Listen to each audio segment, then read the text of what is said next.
Assalamualaikum warahmatullahi wabarakatuh. Peserta didik yang saya banggakan, bertemu lagi dengan saya Eistuti Fahlasari dalam pelajaran Bahasa Indonesia kelas 8, yaitu tentang menelaah buku fiksi dan non-fiksi.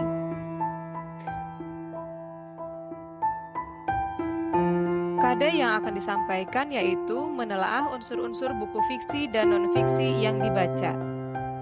Tujuan pembelajarannya adalah setelah mempelajari unsur-unsur menarik buku fiksi dan non-fiksi, peserta didik diharapkan dapat 1.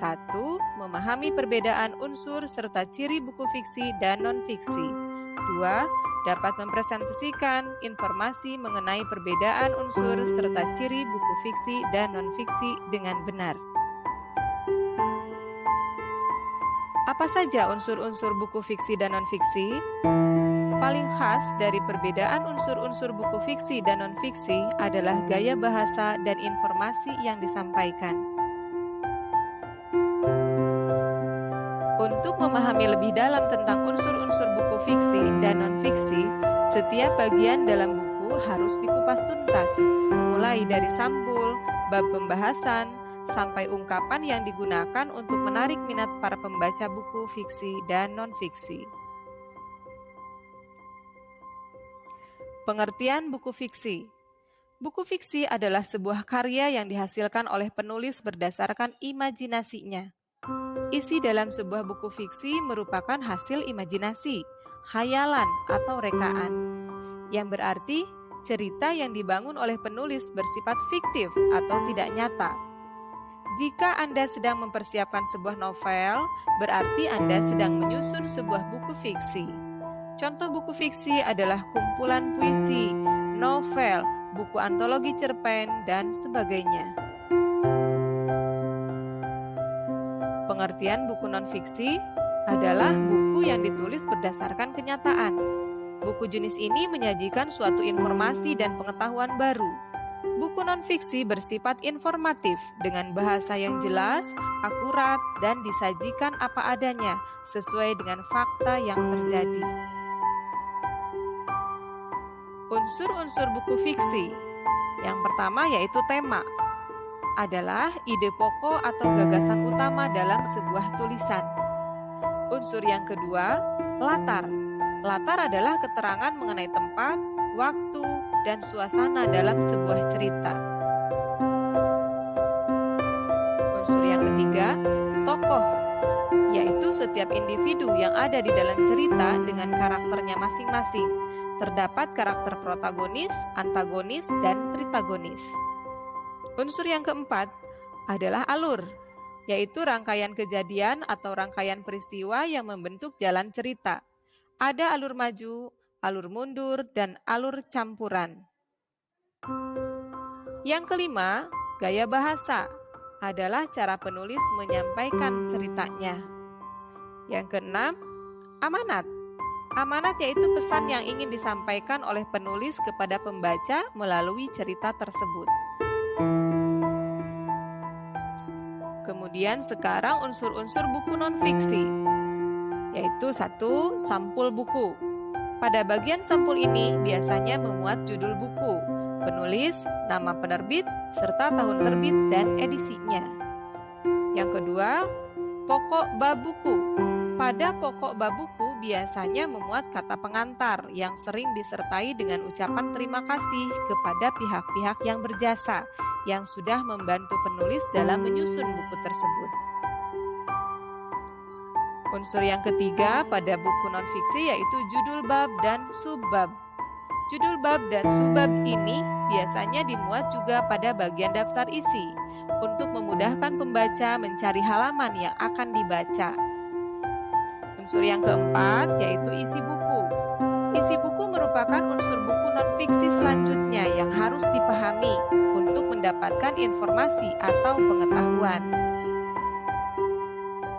Yang kelima, cara menyajikan isi. Kalian bisa mengenali bagian ini pada daftar pustaka atau referensi. Dengan daftar pustaka, kamu bisa mengetahui dari mana saja penulis mendapatkan sumber referensi bagi karya tulisnya. sehingga kamu juga bisa mencari tahu informasi lebih lanjut pada referensi tersebut. Unsur yang keenam adalah bahasa yang digunakan. Bahasa yang digunakan dalam buku non-fiksi adalah kata baku yang sesuai dengan KBBI. Apabila ada kata serapan atau kata yang cukup asing didengar oleh masyarakat, maka penulis mencantumkannya di glosarium. Dengan begitu, ketika pembaca kesulitan mengetahui arti atau maksud dari kata tersebut, bisa langsung melihat di glosarium. Yang ketujuh, sistematika penulisan. Buku yang kita baca, kalau sistematikanya teratur, tentu memudahkan kita dalam memahami maksud isi bukunya, bukan? Terlebih jika buku itu adalah non-fiksi, tulisannya harus sistematis. Lalu, ciri-ciri buku fiksi. Yang pertama, penulisan fiksi menggunakan gaya bahasa. Gaya bahasa merupakan pemilihan atau penggunaan kata yang digunakan dalam menulis karangan fiksi. Adapun gaya bahasa yang digunakan biasanya bermajas metafora, personifikasi, dan perumpamaan. Yang kedua, bahasa bersifat konotatif. Kata yang digunakan dalam penulisan karangan fiksi mengandung makna yang tidak sebenarnya atau konotatif.